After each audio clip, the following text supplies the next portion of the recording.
வணக்கம். நான் வந்து நாங்கள் ஈரோடு மாவட்டம் மொடக்குறிச்சி தொகுதி கொடுமுடி ஒன்றியத்திலேருந்து ஜே செல்வகுமார் எல்எல்பி அவங்க தலைமையில் நாங்கள் பசங்கள்லாம் வந்தோம். 10 காரில் தலைவர் பார்க்கறதுக்காக வந்தோம். இப்போ வந்து இன்னைக்கு ஃபுல்லாக வந்து தலைவர் பேசினது வந்து இது வரைக்குமே பார்க்காத ஒரு மிகப்பெரிய ஸ்பீச்னே வச்சுக்கலாம். ஸோ ஸ்பெசிஃபிக்காக எங்களோட ஈரோடு டிஸ்ட்ரிக்ட் என்ன பெருசாக சொன்னார் அப்படின்னா, லைக் காலிங்கராயன் டேம் வந்து அந்த கால்வாய் கட்டினதுலேருந்து இப்போ அது எந்த நிலமையில் இருக்குது அது ஃபர்ஸ்ட் சொன்னாங்க.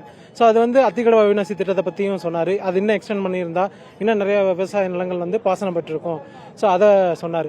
இதில் மேஜரே வந்து சில பேர் இருக்காங்க. நேற்று உங்களுக்கே தெரிஞ்சிருக்கும், சாட்டை துரைமுருகன் வந்து ட்விட்டு போட்டிருந்தார், ஐ எம் வெயிட்டிங் அப்படின்ட்டு. அதுவே எங்கள் தலைவரோட டைலாக் தான்.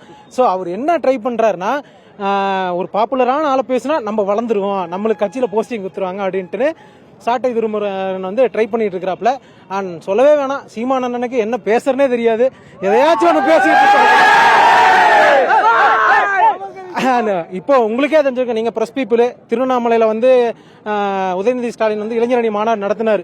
பாதி சேர் காலியாக தான் இருந்தது. அது நீங்களும் வந்து கவர் அப் பண்ண ஃபுட்டேஜ் உங்களுக்கும் கிடைச்சிருக்கான். இதில் அவர் பேசுறாரு, இளைஞர்களுக்கு பாதி சீட்டு கொடுக்கணும் அப்படின்ட்டு. அங்க இருக்கிற இளைஞர்கள்லாம் வந்து பெரிய ஆளுங்கன்னா, இங்க இருக்கிற நாங்கள தற்கொலை கூட்டம்னு சொல்றது வந்து என்ன இதெல்லாம். எங்க கூட இருக்கிற எல்லாமே அடிப்படை கல்வி அறிவு இருக்கிற பசங்க. ஸோ யார் வந்தா நல்லது நடக்கும், எங்களுக்கு விஜய் வந்தா நல்லது நடக்கும் ஏன் நாங்க பின்னாடி போறோம். அவரு சும்மா நீங்க 1 லட்ச ரூபா சம்பளத்தை விட்டு வந்துருவீங்களா ப்ரோ?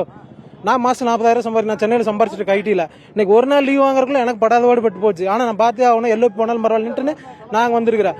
ஒரு வருஷத்துக்கு 200 கோடி சம்பளம் சும்மா விட்டுட்டு எனக்காக பண்ணவங்களுக்காக நான் வரேன் அப்படின்னு யாரும் அசால்ட்டா சொல்ல மாட்டாங்க.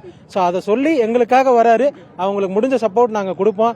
அண்ட் இதே மாதிரி இந்த சீமான் அண்ணன், சாட்டை துரைமுருகன், இடும்பவன் காத்து, எங்க தலைவர் சொன்ன மாதிரியாவது நானும் சொல்றேன், உங்களை எல்லாம் நாங்க கண்டுக்கவே இல்லை. எங்க வழியில் நீங்க எதுக்கு தேவையில்லாம பண்ணிருக்கீங்க.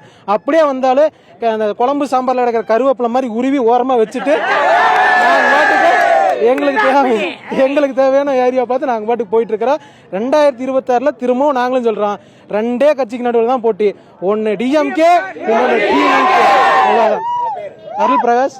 நான் வந்து குடமுடி ஒன்றியத்துல இருந்து செல்வா அவர் தலைமையில் வரோம்.